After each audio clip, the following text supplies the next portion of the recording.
Bonjour à tous, bienvenue en cette fin de mois de mai 2025 pour cette revue du CAC 40. On rentre tout de suite dans le vif du sujet avec la première valeur. Accor que vous voyez ci-contre, Accor qui reste haussière, qui est soutenu par une bonne publication trimestrielle fin avril, à la fin du mois d'avril, vous le voyez le 25 avril pour être précis. Une extension en direction de la cible des 48,50 € me semble possible. Le premier support en cas de retour à 42 €. Deuxième valeur, Air Liquide. Air Liquide reste résiliente, soutenue, notamment depuis la publication, vous voyez ici, début mai, de son homologue allemand Lindt. Du coup, le titre évolue sur des sommets consécutif au détachement de dividendes, vous le voyez ici, qui est arrivé le 19 mai. Quoi qu'il en soit, le titre évolue sur des sommets et peut viser les 200 € tant que les 175 € ne sont pas revus. Airbus, on en reste dans une dynamique également haussière soutenue au-dessus des 150 €. Je pense qu'on peut aller rechercher la zone des plus hauts annuels située autour des 170 €. Sur ArcelorMittal, rebond, reprise, une résistance à reprendre autour des 30 €, un support plus bas situé sur les 23 €. Sur AXA, on a eu un essoufflement ici le 12 mai dernier, vous le voyez avec la petite flèche rouge, une structure en avalement baissier pour les puristes de l'analyse chartiste, montrant une hésitation dans la zone actuelle des 41-42 €, du coup une phase de consolidation toujours en place sous les 42,50 € en support la région des 38,50 €. En overlap, vous le voyez, le retour en cas de retour sur les anciens sommets de mars, de la fin du mois de mars.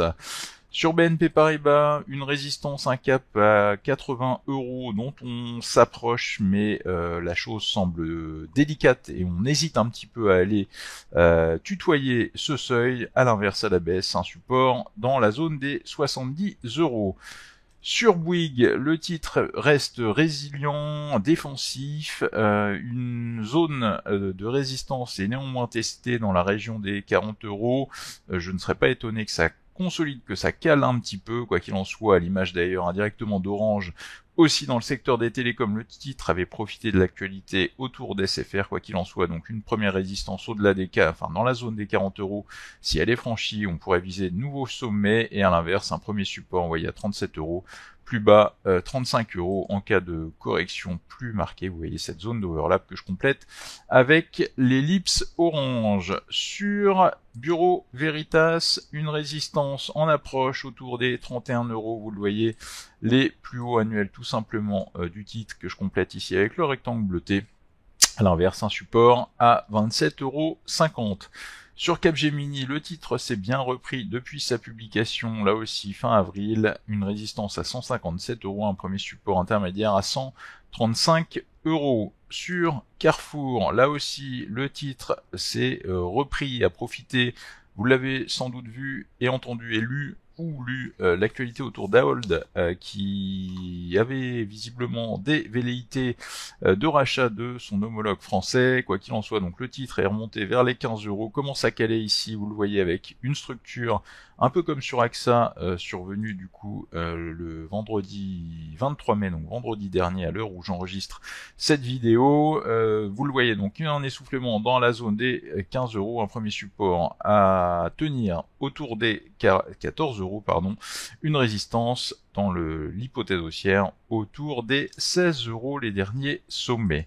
Sur Crédit Agricole, le titre avait été vendu consécutivement à sa publication fin avril, vous le voyez ici, c'était le 30 avril, depuis grâce indirectement au marché, on a une inertie haussière, mais je pense que ça risque de continuer à caler dans la zone actuelle, une résistance au-delà située à 17,50 € et un premier support en cas de retracement à 15 €. Sur Danone, c'est un peu comme Bouygues dans le côté défensif et résilient. Le titre reste soutenu, des supports qui ne sont pas revus, vous le voyez ici, 70 € dans la phase de correction récente, on n'est même pas retombé vers ce seuil. Désormais, la hausse peut se poursuivre, hausse qui peut être lente, mais on vise désormais la région des 80 €. Sur Dassault, System, le titre pour le coup avait été vendu là, ici, fin avril également, vous le voyez avec un gap, des gros volumes. Donc post-publication, ça c'est des signaux moi que je n'aime pas, qui montrent une faiblesse fondamentale et qui font que ce genre de structure ce genre de titre reste généralement à la peine. C'est un peu ce qu'on constate, contrairement au marché où le titre a du mal à reprendre ces derniers point haut, vous le voyez ici, rien que début avril, on a une résistance juste au-dessus dans la zone 35-50, un support sinon autour des 31 €, vous le voyez, le seuil rouge à défendre pour ne pas aller plus bas. Sur Edenred, une phase assez neutre dernièrement, mais une tendance toujours lourde, baissière, avec l'actualité à l'origine notamment de ce trou d'air au Brésil au niveau réglementaire sur l'activité d'Edenred. Quoi qu'il en soit, d'un point de vue graphique, on a une résistance à 32,50, le premier support à 25 €, à ne pas casser sous peine d'aller sur de nouveaux creux. Engie, le titre reste haussier après ses publications, après ses dividendes. C'est l'une des valeurs les plus fortes du CAC 40, un biais haussier soutenu, marqué, qui ne change pas. 17,40 € en premier soutien. Là, le seuil des 20 € est désormais en point de mire, en résistance.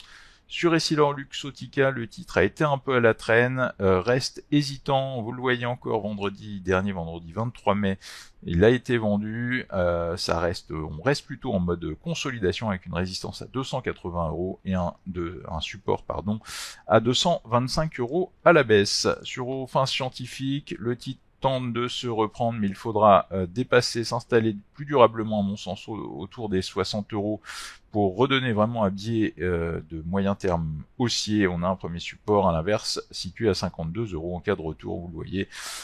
Sur les derniers sommets en overlap, ici les sommets qu'on avait fait au mois de mars. Sur Hermès, le titre a été faible, pour une fois, comme ses homologues LVMH et Kering que l'on va voir juste après. Le titre n'en reste pas moins l'un des plus forts dans le compartiment du luxe, mais il a été vendu, vous le voyez, avec des regains de volume dans la baisse. Donc une fébrilité, une zone de résistance, vous voyez, 2650 € en overlap, c'est-à-dire overlap, un ancien support qui, quand il est cassé, fait office de résistance. Et là encore, ça a parfaitement fonctionné, puisque ça a bloqué le rebond d'Hermès depuis le début du mois de mai. Un support à ne pas casser dans la zone des 2100 €. Vous voyez, les derniers plus bas, et le contact avec le bas de ce canal ascendant de moyen terme sur Hermès. Sur Kering, à l'inverse, la situation reste dégradée, reste lourde. Tant qu'on ne reprend pas la zone des 200-205 €, c'est-à-dire en overlap les derniers creux de la fin 2024, la tendance reste baissière et on a un premier support à 150 € et je ne serais pas étonné que l'on y retourne d'ici la fin du printemps, peut-être début de l'été. Sur le grand, on a une zone de résistance sur les sommets autour des 110-112 € qui fait office de résistance, qui fait son rôle et que le titre a du mal à dépasser. À l'inverse, à la baisse, un premier support dans la zone des 100 €. Le seuil psychologique, sachant que plus bas, le gros niveau est plus une dizaine d'euros plus bas, autour des 90-91 €.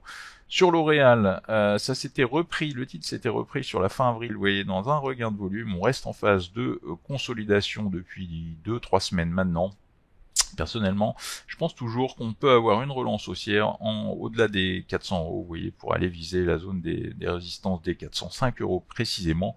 Le support important, 360 € en overlap, c'est le seuil rouge, doublé du rectangle bleuté, vous le voyez, qui avait parfaitement fonctionné à plusieurs reprises historiquement. Sur LVMH, comme je l'évoquais antérieurement, le titre reste faible, on est sur les derniers creux, ça reste sous-performant et hésitant, une résistance à dépasser à 550 € pour vraiment redonner un petit peu du mieux à la valeur, et un support à l'inverse plus bas sur des nouveaux creux à 450 € en cas de poursuite de la baisse.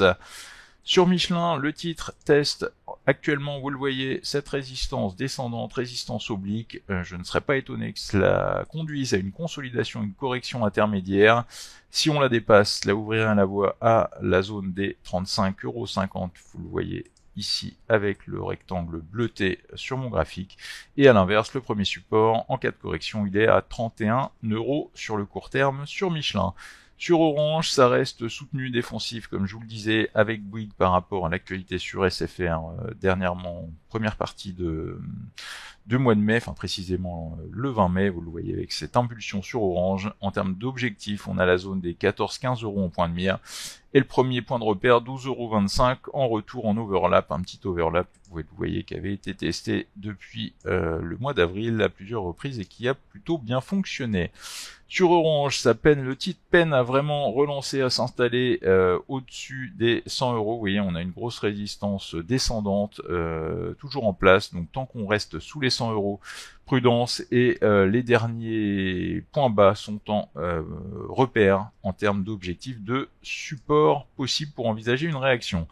Sur Publicis, le titre reste soutenu, c'est bien repris, là aussi après, un peu comme d'autres valeurs de l'indice évoquées, notamment Accor qui avait bien publié, donc le Publicis c'était également le cas, ça avait bien publié sur la fin avril, le titre reste soutenu, on teste actuellement, vous voyez, cette zone de résistance là juste sous les 100 €, si on la dépasse, on pourrait envisager un retour sur les sommets à 108 €, à l'inverse, si ça continue de caler, le gros support est plus bas autour des 82 € sur Publicis. Sur Renault, test là encore d'une grosse résistance autour des 50 € actuellement. Si on parvient à les dépasser, je pense que ça ouvrirait un nouveau potentiel, mais dans tous les cas, on est plutôt dans une dynamique ascendante, et moi je pense que ce seuil des 50 € va finir par casser à la hausse donc, et à l'inverse un support. Vous le voyez en overlap autour des 45 € à tenir en cas de correction, c'est l'ellipse orange que je rajoute. Sur Safran, le titre reste recherché, teste ses plus hauts annuels, vous voyez le rectangle bleuté, si on dépasse cette zone de résistance des 260 €, je pense qu'on pourra viser les 280.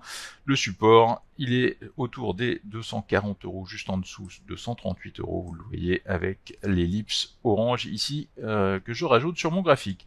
Sur Saint-Gobain, le titre avait consolidé, reste soutenu au-dessus des 90 € et pourrait, à mon sens, relancer et aller chercher ses derniers points à 107 €, voire au-delà pour la fin du printemps, le début de l'été. Sur Sanofi, ça reste hésitant, lourd, sous les 100 €, c'est vraiment le seuil à aller reprendre sur le court terme pour envisager derrière une reprise peut-être plus pérenne. Le gros support à l'inverse à la baisse, vous le voyez en dézoomant, c'est la zone des 83-84 €. Ici, les deux supports, les deux seuils horizontaux rouges avec les petites flèches vertes. Sur Schneider Electric, on a un gros morceau dans la zone des 230 €, vous voyez le seuil jaune, le rectangle bleuté à dépasser qui est juste au-dessus, donc 5-7 € au-dessus des cours actuels à l'instant T. À l'inverse, le support sous les 200 €, 195 € pour être précis. Sur Société Générale, on s'approche d'un cap, le cap rond des 50 €, je ne serais pas étonné que ça continue à hésiter dans cette zone de prix, et à l'inverse, un premier support en retracement à 43 €. Sur Stellantis, on tente de se stabiliser, mais ça reste lourd vendu. Là aussi, je pense qu'il faut reprendre les 10 € pour envisager du mieux de manière plus durable, et à l'inverse, le support, le gros seuil, il est plus bas à 7 € sur Stellantis. Sur STM, ça tente de se stabiliser, de se reprendre. Du léger mieux donc au-dessus des 20 € avec un point d'appui, vous le voyez autour des 20,50 €, le seuil rouge. Le titre peut viser en cas de confirmation les plus hauts de février autour des 27 €, c'est le seuil jaune sur mon graphique. Sur Téléperformance, le titre a détaché son dividende, quoi qu'il en soit, vous le voyez, ça reste hésitant, lourd sous cette zone des 95-96 €, c'est le rectangle bleuté.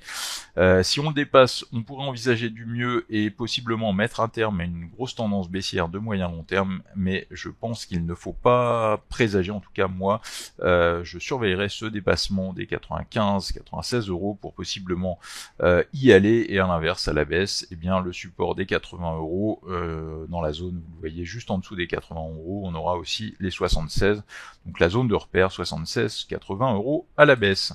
Sur Thales, le titre tente une incursion au-delà des 260 €, vous le voyez cette résistance ici visible en pointillé noir, si ça confirme, ça ouvre la voie aux 280 €, de nouveau plus haut, un premier support intermédiaire autour des 230 €, sinon plus bas.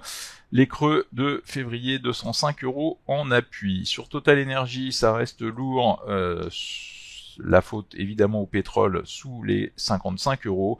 Maintenant on est sur du court terme dans une phase relativement neutre entre 50 et 53,50. Vous le voyez, c'est le rectangle bleuté que je trace ici. Si on casse les 50 €, je pense qu'on reviendra tester les 47,50, mais c'est vraiment le seuil, donc le haut de ce range couplé aux 55 € qu'il faut dépasser pour redonner du mieux à Total Energy. Sur Unibail Rodamco, on teste, vous le voyez, je dézoome, une résistance oblique ici avec les pointillés noirs. Si ça passe, on viserait alors les 85 €. À l'inverse, à la baisse, c'est le support des 75 €, vous voyez en overlap. Ici, un seuil qui a été testé à de nombreuses reprises que je double avec l'ellipse orange, qui serait alors à avoir à l'œil, à surveiller en cas de correction. Sur Veolia, ça hésite entre 31,50, 29,75. Vous voyez les deux bornes ici, les deux premiers seuils jaunes et rouges. Si on casse 29,75, je pense qu'on ira plus bas vers 28 €. Et à l'inverse, eh bien si on dépasse les 31,50 €, on pourrait alors viser de nouveaux plus hauts annuels. Dernière valeur du CAC, Vinci, ça reste haussier, recherché, sur performance, ça tient, le titre tient les 122 €, un support intermédiaire, dessous on a les 115 €, et en termes d'objectifs, la tenue de la valeur sur ces sommets permet d'envisager les 140 €. Maintenant, à très court terme, je serais pas étonné, moi, que ça hésite possiblement un peu plus, entre 120 et 130 € sur le court terme, mais il n'empêche que sur le moyen terme, la valeur reste recherchée, haussière et qualitative. Voilà, j'espère que cette vidéo vous aura été utile. Heureux si c'est le cas. N'hésitez pas à nous suivre me concernant directement sur notre site La Bourse au quotidien, pour pas mal d'articles, pour mes services évidemment. Vous savez où me trouver, Agora Trading Lab, La Bourse au quotidien pro et autres, crypto trading. Merci à tous de votre attention. N'hésitez pas à mettre un petit pouce si vous avez aimé cette vidéo, et n'hésitez pas à nous retrouver sur notre chaîne YouTube pour de prochaines vidéos. Bonne fin de mois de mai à tous en attendant, et à bientôt.